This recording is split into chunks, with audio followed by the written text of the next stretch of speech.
Welcome back to the Comfy Chairs, a podcast from 123 Limited about leading and learning. I'm Kate, and today's conversation is about a surprisingly controversial statement. I have a best friend at work. Since Gallup first introduced this item as part of their Q12 employee engagement survey, it has raised more than a few eyebrows, and it still does. But the data have consistently shown that work friendships play a part in nearly every aspect of company performance. For example, positive responses to the best friend at work question correlate to better scores in retention, satisfaction, and likelihood to recommend as a place to work. Moreover, the companies that are top performing in these measures and other key performance indicators like market share, customer satisfaction, and even profitability don't leave this aspect of the employee experience to chance. They understand that leaders have a significant role in making it come to life. So, why do so many people still dismiss this survey question and the conditions it measures?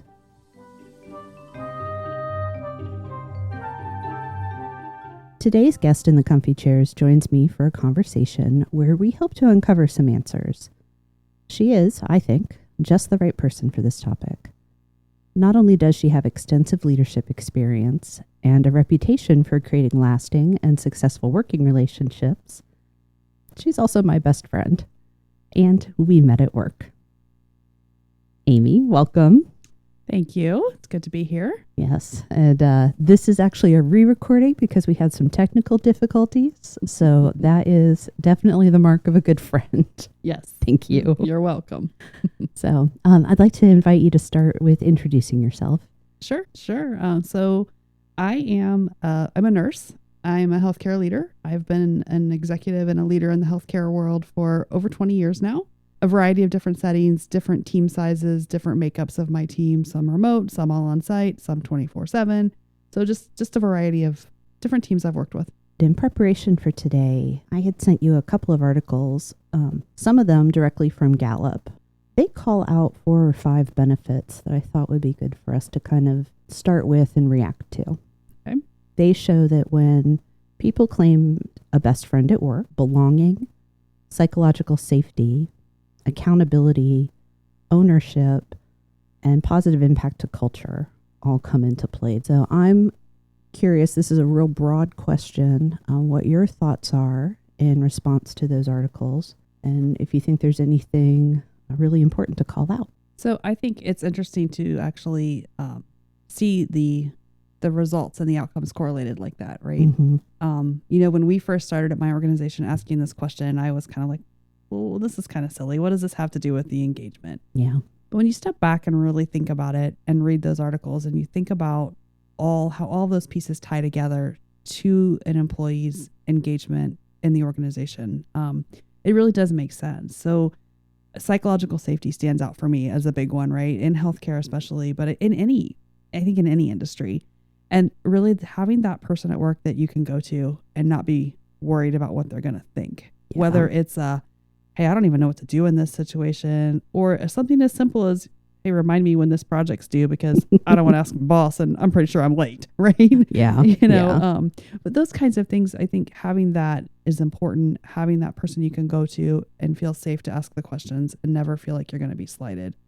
The other things that are really helpful or important is about just the teamwork, the teamwork that comes from those relationships. Let's talk about, there is a distinction. You and I've spoken about this before, not just during our first recording attempt, but in life, that it can be a little dicey to talk about friendship because for some people, they then hop right over the fence to talking about work being like family. And the research isn't, I have a family at work. It's I have a best friend at work. And I won't hide this. I do not like it when people say work is family. Mm-hmm. I think that's not the right type of boundary to have in place. I know many people get that, and I'm trying not to be judgmental, but there is a distinction there. And I think a little bit of what you were stumbling over was that, is it that close familial, or is it that relationship that has a healthy give and take. Yeah, you're correct. I think that relationship with the healthy give and take is what's important, right? Yeah. I agree with you on the family piece. I think it's easy sometimes for us to say that we're at work a whole lot of hours in a day, most of us, Mhm. and so it is easy to feel that way.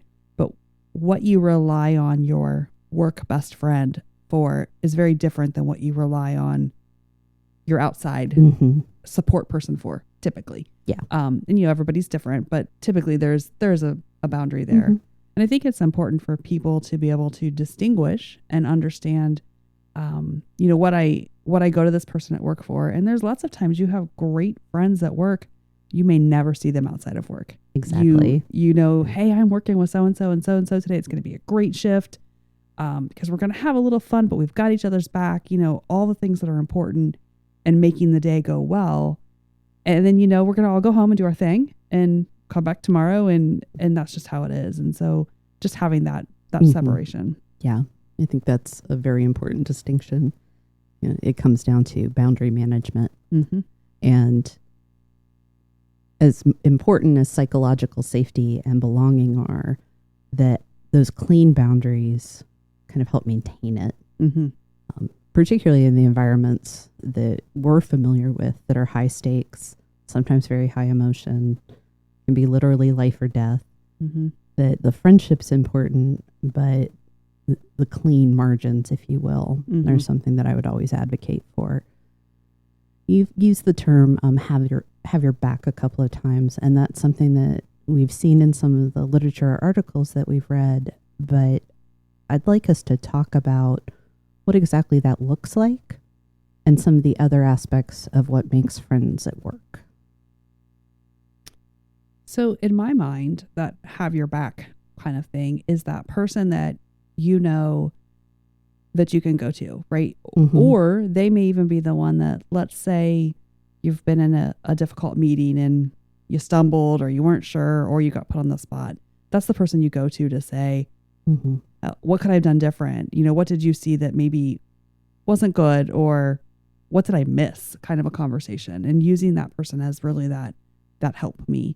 And I think it's that person that regardless of the situation, is going to be there to support you, and usually vice versa, right? It's a give and take relationship.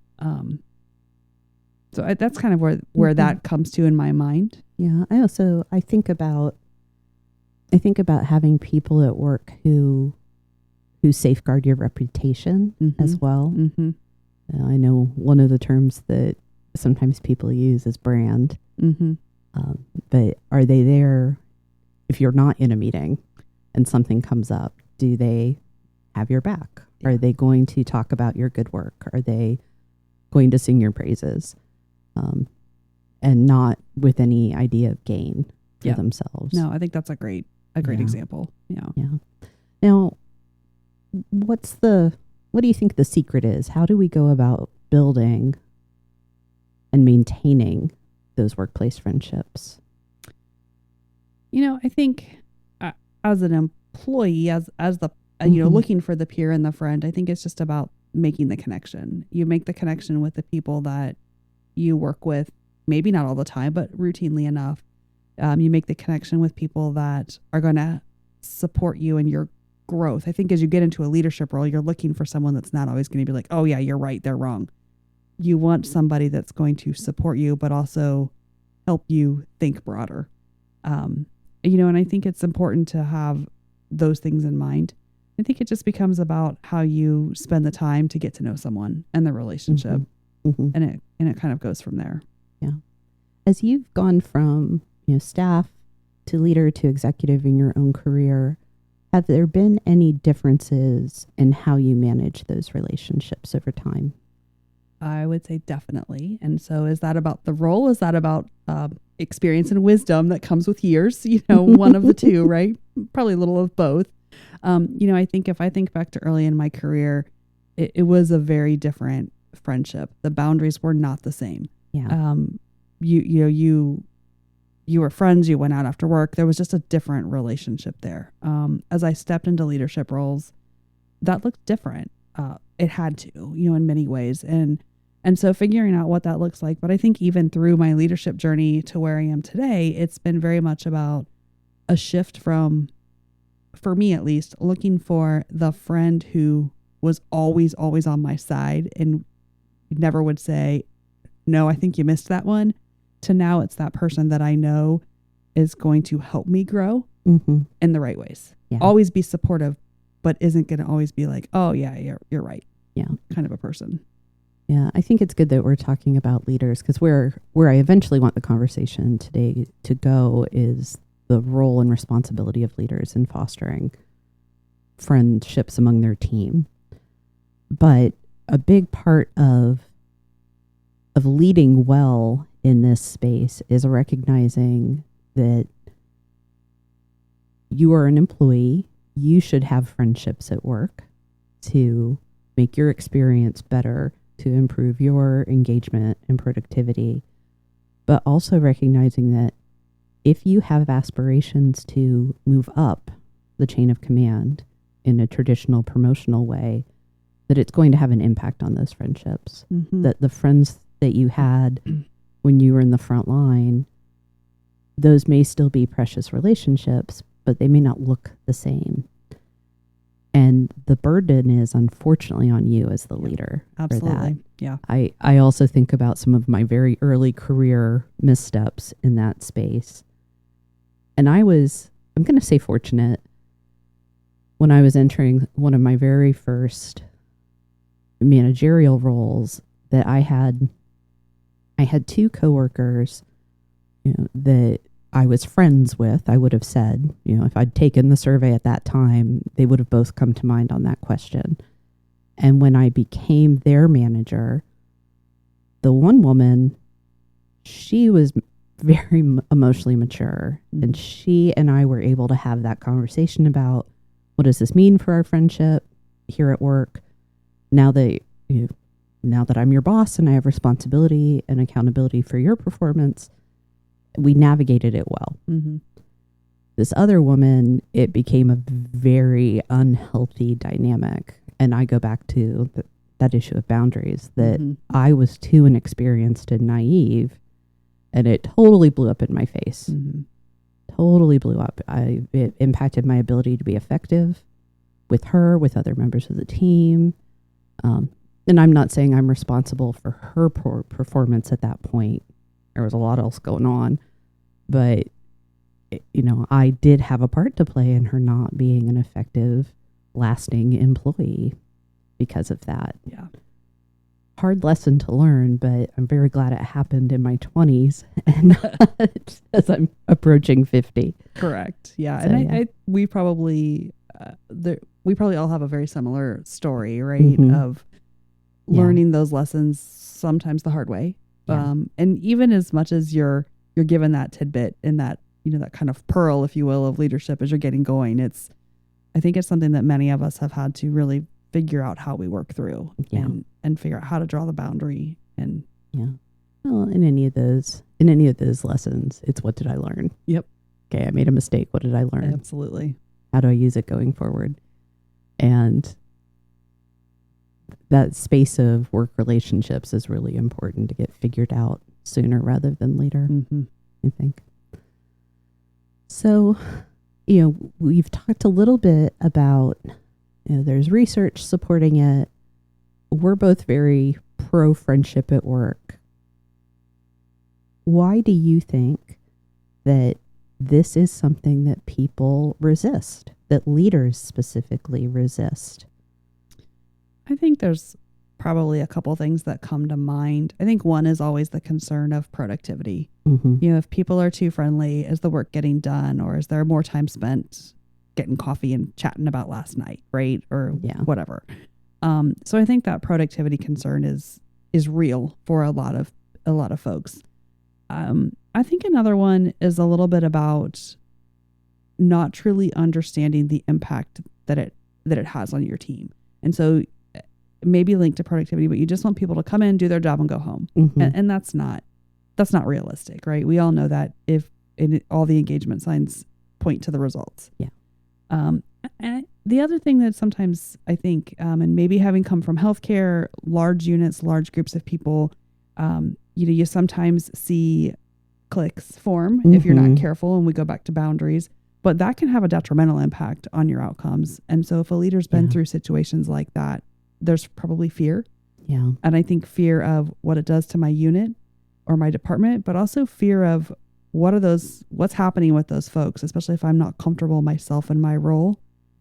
How much you just kind of a little distrust of what's happening with that tight group of people. Yeah. Well, I'm glad that this point has come up again, because when you first mentioned that during the take that shall not be named, I was a little embarrassed to say I hadn't even thought about that fear of the team against me that some leaders might have.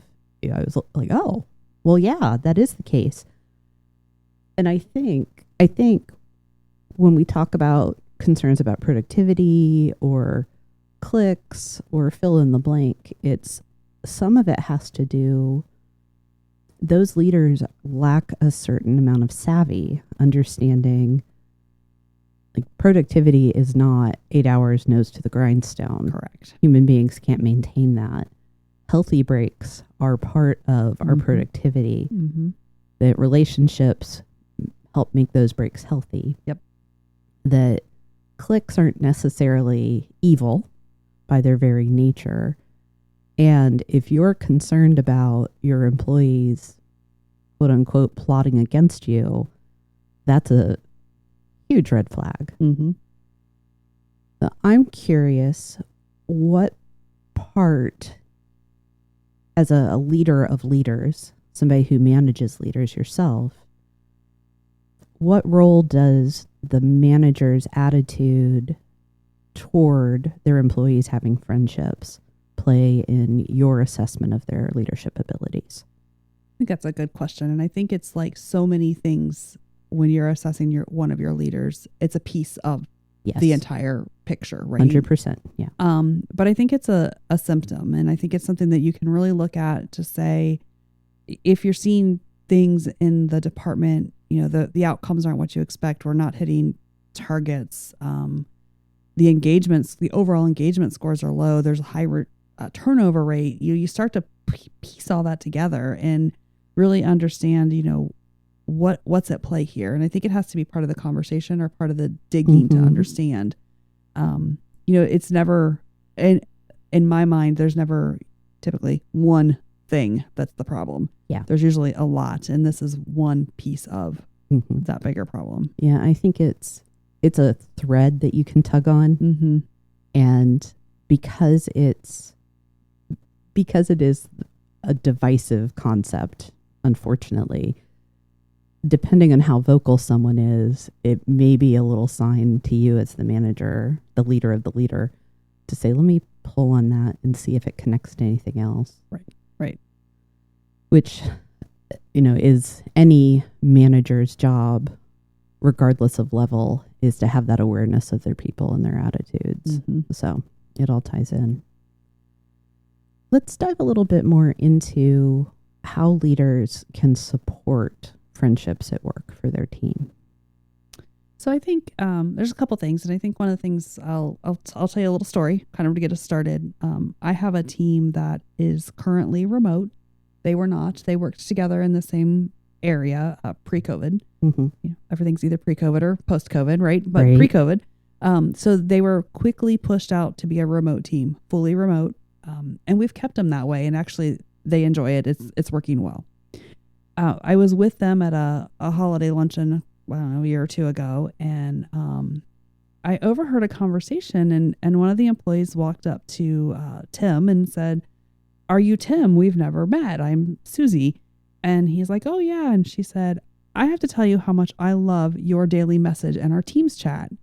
Come to find out, Tim every morning put in either a joke or a fact of the day or something for the team." How fun is that? Right. And so just that, I've never met you in person, but you impact me every day. It was kind of cool to hear, right? And to step back then and actually talk to that leader later to say, tell me more about what you've done to foster this. What is this like? And And she shared, we struggled. This team really struggled when we were split apart. And so we've created some intentional, we have a Teams channel that's for that. It's for the just connect. Sometimes it's about I don't know what to do in this situation question, but it's the whole team. And so whoever can weigh in. And she said, and I let them, the jokes, the comments, happy birthdays, that's part of what it's about.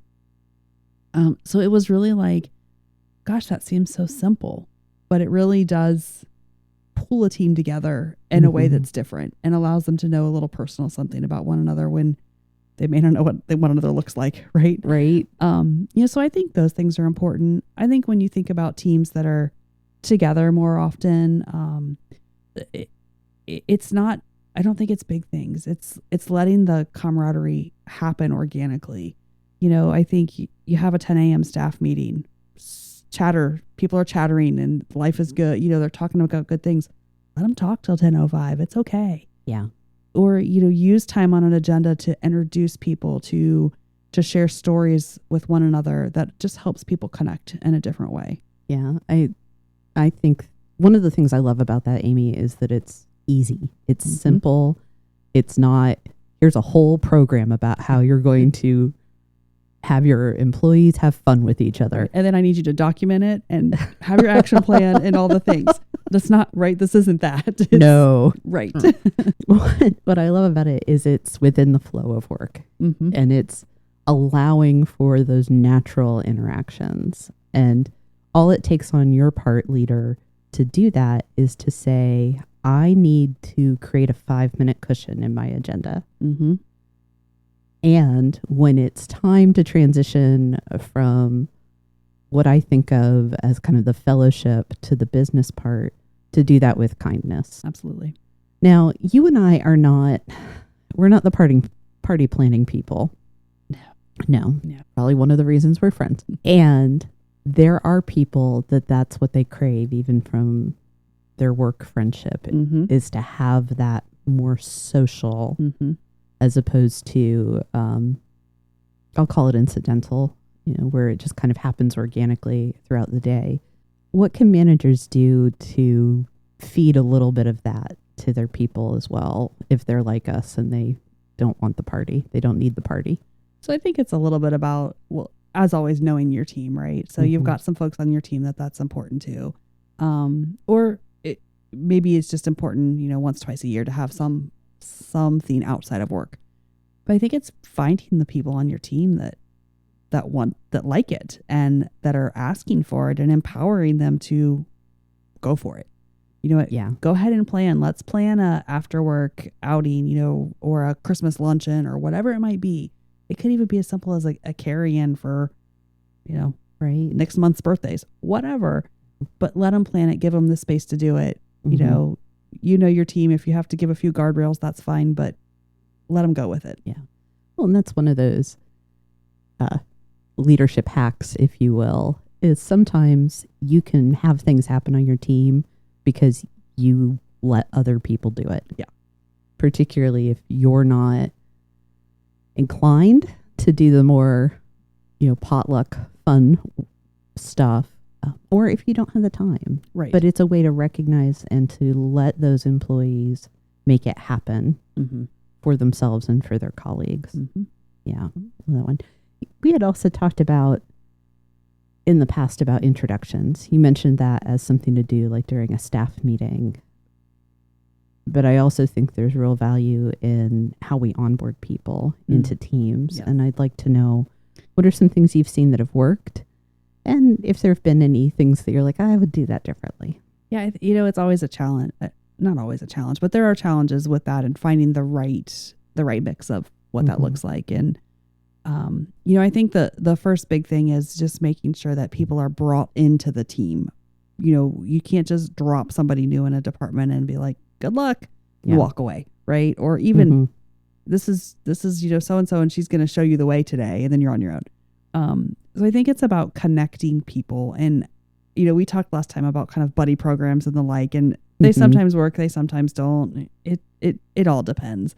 But I think it's about helping find the people to help the newer person find their way. Yeah. And it doesn't mean that I expect you to be connected and best of friends, but you at least have a go-to when it's gosh, help me, where do I document this? Or, how do I get to the cafeteria again? Because, some of our Yes. sites are huge, you Or- get into these. Never mind the cafeteria. Where's the nearest bathroom? Right, exactly. And I think you have to be somewhat intentional because people get busy and they're just about their day and they're working to get their work and their tasks done. And I don't think it's intentional, but I think that they would leave that person out. But Yeah. being very purposeful about, let me introduce you to these folks that you're going to be working with. They've been here for a long time. They can help guide you. It related. I recently joined a new gym, and it's a very it's a boot camp gym. There's a process, to everything they do. And I'm there 6 o'clock one morning, my first time. So first you're still asleep, right? But they were very intentional. And I'll never forget, the coach looked around the room and he's like, come over here with me. This is Mary and Mary, and they're going to help you out. And so to this day, I still hang out with Mary and Mary because they're familiar. We chit chat, and You only have to remember one name. correct. It's much easier at 6 a.m.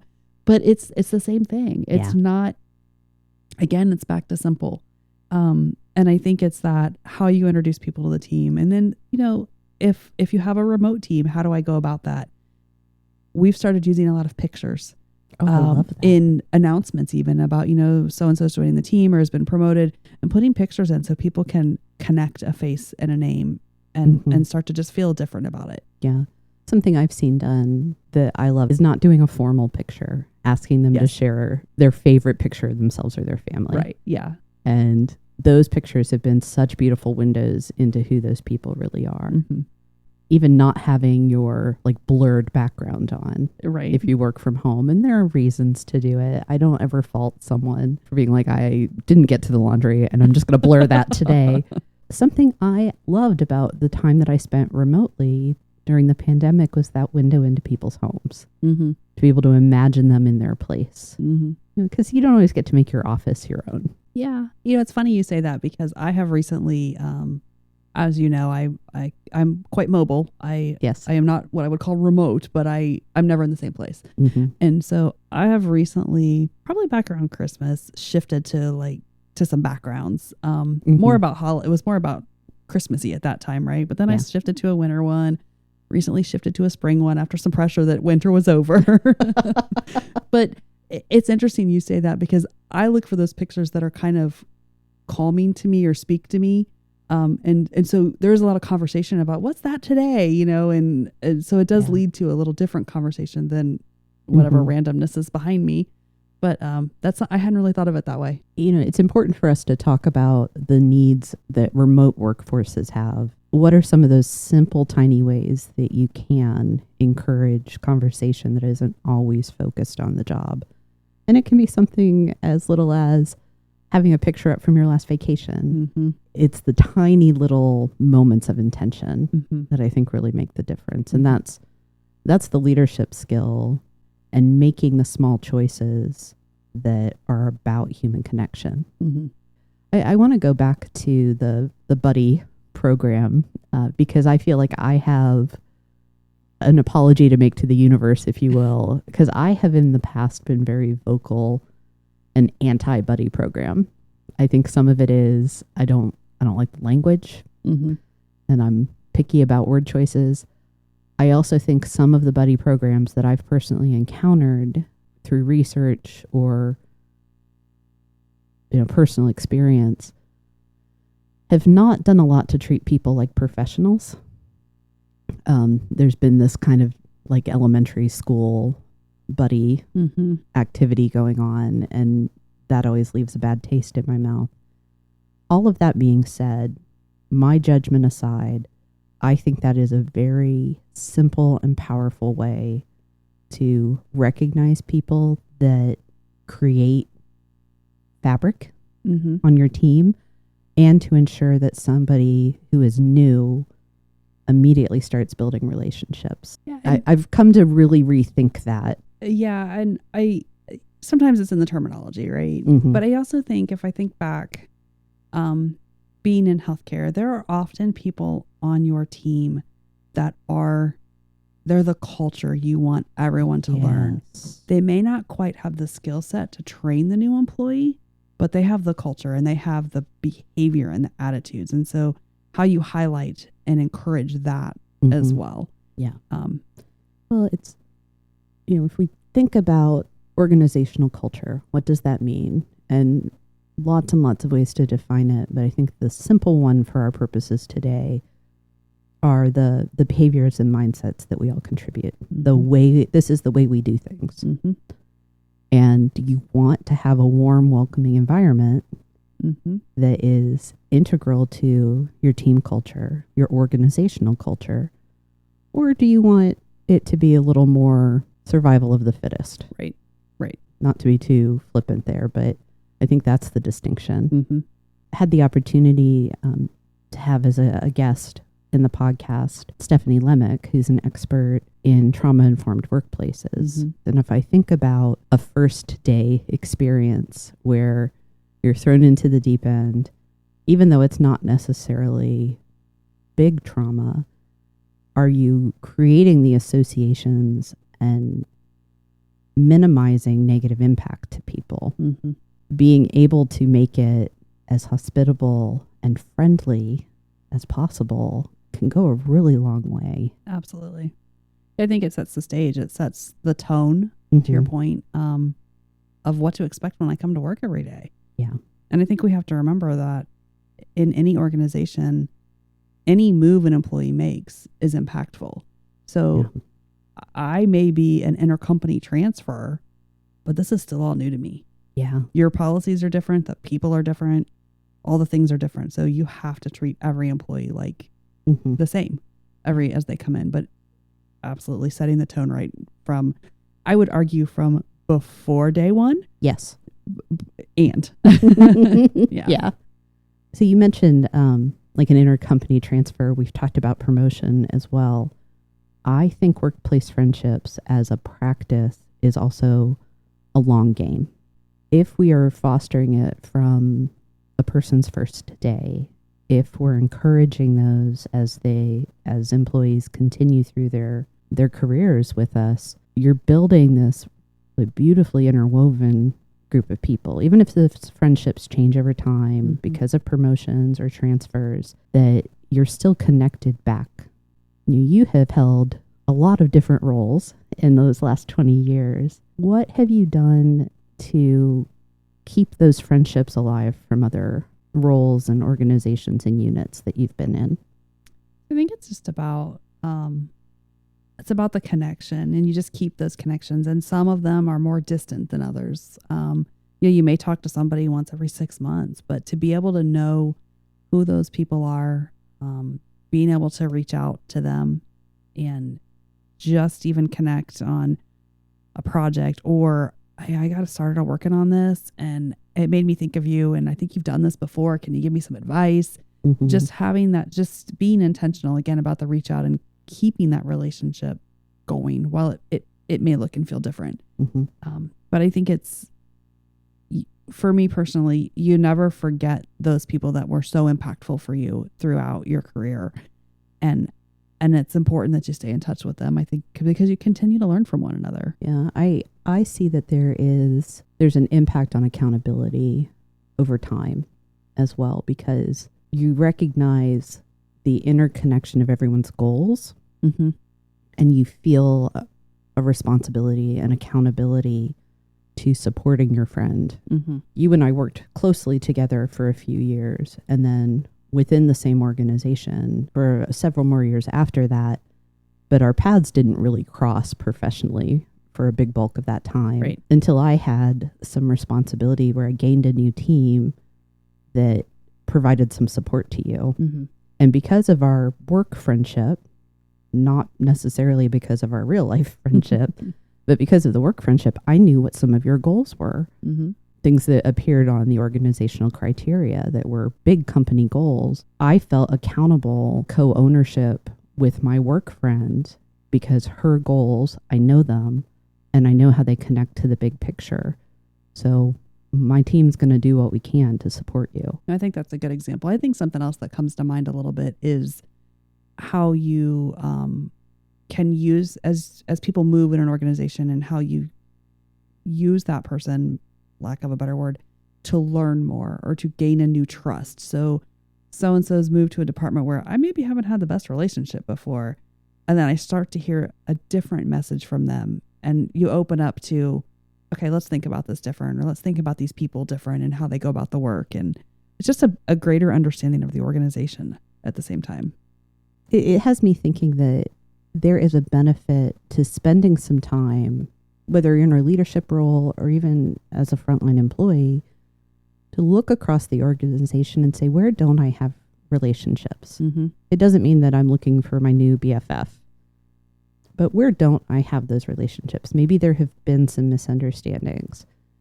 And how can I, not with I'm going to weasel my way in and figure things out, but how can I be strategic about fostering new relationships in the organization Mm-hmm. so that I have a better perspective, and that the next time there's a need or a conflict, heaven forbid, that we can get through it faster, Right. because we know each other. Yeah, absolutely. Yeah.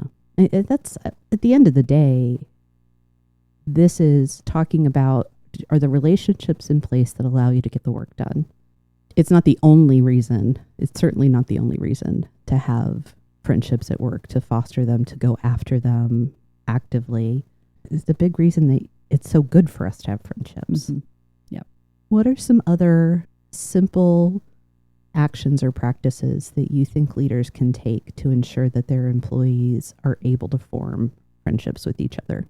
I think some of it's knowing your team maybe, and what do they need, and do I have a team that they're wildly different in their personalities? How do you foster that? And so I think it comes back to creating the space and the time, and knowing what your team needs to do that. And it may be that you have to be a little more involved in some of the introduction and the wayfinding, if you will, to get folks where they need to be, versus you've got somebody on your team that can help drive all that and using them. But setting up the, whether it's a Teams channel, it's, whatever communication methods you use in your organization, whether it's we'll go old school bulletin board with Post-it notes, right? Yes. I mean, there's lots of ways that people can connect. Mm-hmm.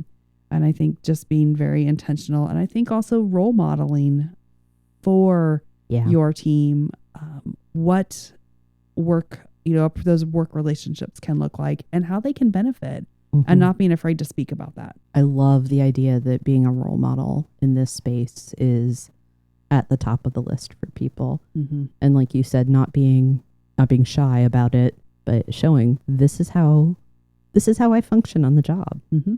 I had another random idea too, that I think is an easy, fun practice.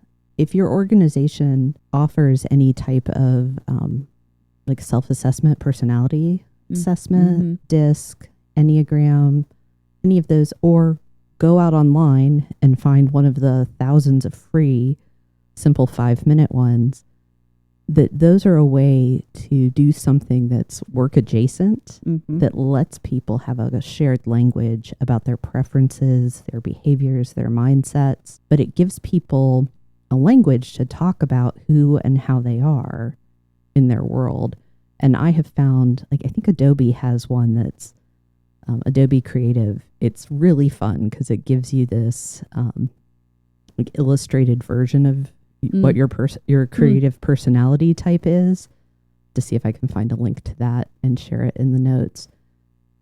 But I saw my team really respond to that type of, we're just going to take this, 25 question assessment with each other and then talk about, what about this made you feel great? What really lined up? Did you learn anything? And it would then become our vernacular. Right. And I could see it impacting their relationships as well. Yeah, I think those things they do because they force you a little bit to put out there maybe pieces of yourself that you wouldn't always share. And they're not your deepest, darkest secrets, but it's the things that help people understand what makes you tick and how you work. And when you really stop and pay attention to those, it can help you understand how to work with others. I have found most helpful sometimes when I struggle with somebody to be like, oh, that's why. Stop doing it that way. Approach them totally different. Right. And what a difference it makes, Yeah. So absolutely. And I think it does help kind of pull a team together, especially the fun ones Yeah. where you can kind of, yeah.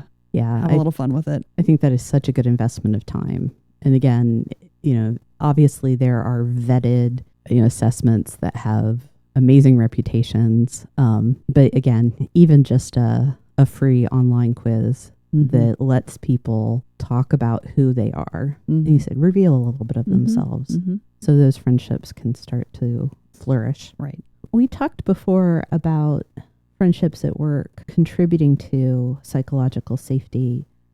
I think that we also have to pay attention to psychological safety being part of the terms of people having friendships at work. What do you think are some of the leadership behaviors to connect safety to friendships for their teams? I think probably one of the biggest is setting the stage, or that it's okay. I, as leader, don't need to know everything. You don't need to come to me as leader for everything. There are things, and you have to have those expectations out for your team. It's okay to use one another to figure things out. As a matter of fact, I want you guys to use one another to sort it out, right? To problem solve, to come up with new ideas, but also to ask the tough questions. And I think about in healthcare especially, and I can only imagine in many industries, but the fear of asking the tough question of someone in a position of leadership or authority, of what that means and those ramifications. So having that person or people and letting your team know it's okay. These people are here to help. This is your team. They're here to help. They're here to guide you. Yeah. And it's not going to be about, well, gosh, how did she not know that? Yeah.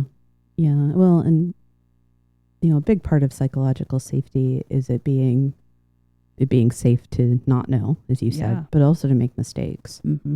So I think if you discover that a mistake has happened, that maybe somebody went to a friend about and it got back to you, leader, that you're navigating that in a way where there's not finger pointing, where it's a learning opportunity, and that there may be natural consequences depending on the nature of the mistake or error, but there's no punishment associated with it. And that you're very, again, intentional about ensuring that the relationship between those employees involved is not damaged in the resolution of the error. Yes, I think that's all very important.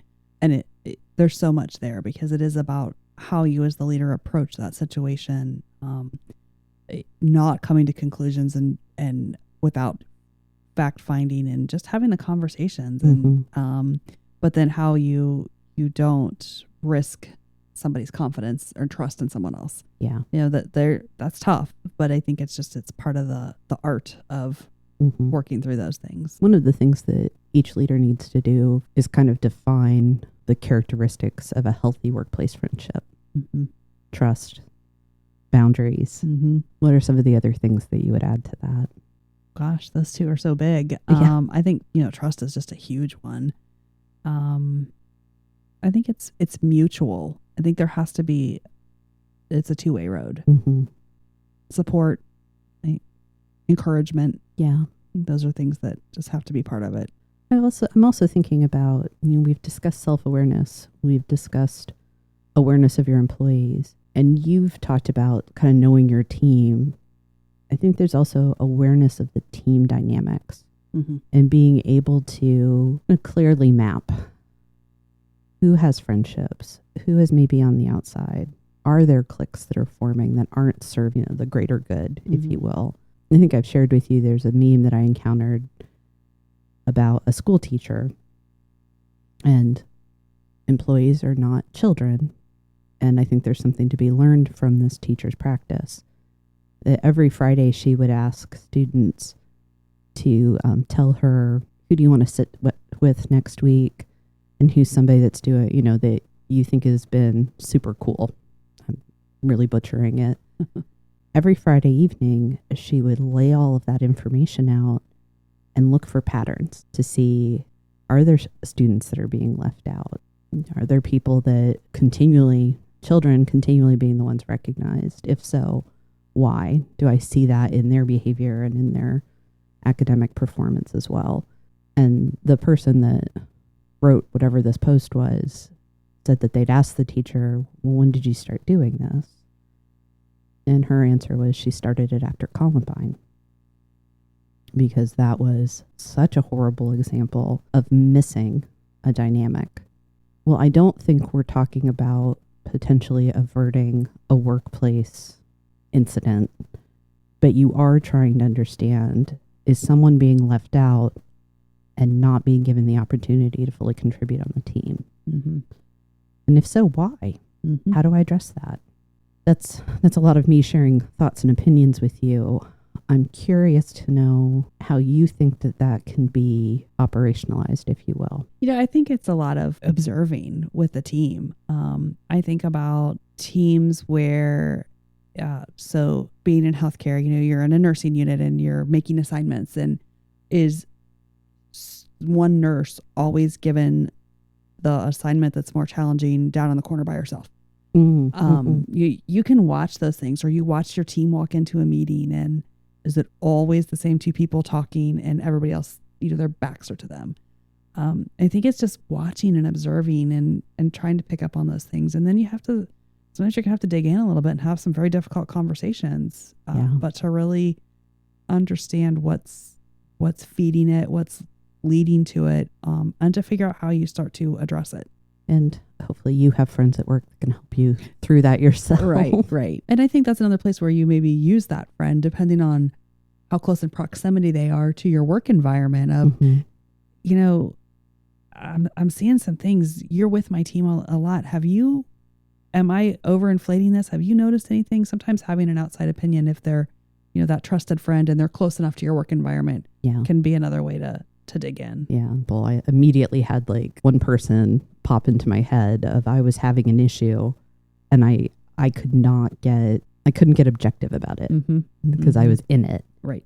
And found a trusted colleague, a friend at work. This is what I'm experiencing. Am I crazy or not? Right. Exactly. Is this me or is this the employee? Because I can't tell. Yeah. And that's, I think, one of the benefits is having that person that's going to tell you, really no kidding, it's you, to your point, or really no kidding, you're not the problem here. Yeah, right. So that you have some healthy balance. Well, I am looking at the clock and I want to be very sensitive since it's a weeknight for you. It's a school night, and like to start wrapping our conversation up. And to do that, I would like to ask you, what are one or two kind of big takeaways that you have from our conversation? I think one big takeaway for me is really connecting the dots between why that question is there, and not to always go back to the survey or to teach to the test or whatever, but why this question is here, and what does it mean for an organization? What does it mean for my department, for my work team? And it's important when you have a team and they're kind of like, well, that question's silly, to talk about, here's what we see across the large group of folks that have done this. And so helping understand that, and then using that to really further conversation with your team. But I think the other thing is that how important it is as a leader to encourage and support the friendships at work. It's not hard. We've talked about some simple things that they don't take long. They don't take a lot of dollars. They're not super hard to do, but just take a little bit of a commitment and ensuring you stick with it. And I think those are probably the two big things. I agree with you. I think I would add, the thought that comes to mind for me right now is that friendships are so precious. Why wouldn't we want to experience that at the place we spend most of our time? Yeah, that's a great point. And as leaders, why wouldn't we want that for our employees as well? Because hopefully as a leader, you're wanting the best experience for your people. And to reiterate, this does not have to take a full-blown 30-page action plan, multi-million-dollar program. This is stuff like, I'm going to bake in 5 minutes on our meeting agenda so that there's definitely time for people to visit. It's those tiny little things that we can do that are going to have a really big impact on people. Right. Particularly where we are working in dispersed, remote, and hybrid environments right now, making certain that people feel connected that way is so vital, because that's only going to accelerate. Oh, yes. So it's vital that one more intentional place leaders put their attention, not in addition to, but as part of all that work they're doing, is to look at, do I see friendships forming in my team? Mm-hmm. And because I'm also an employee, who are my friends? Correct. Yes. You have to always keep that in mind. Mm-hmm. Yep. That's great. Anything else to add, ma'am? I don't think so. All right. Thank you again. Thank you. It was a pleasure.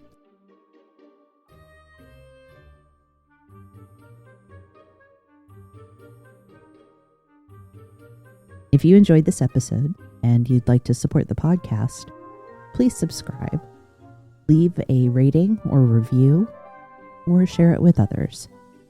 You'll find Comfy Chairs updates and other thoughts on leadership and learning on Instagram at 123 Limited.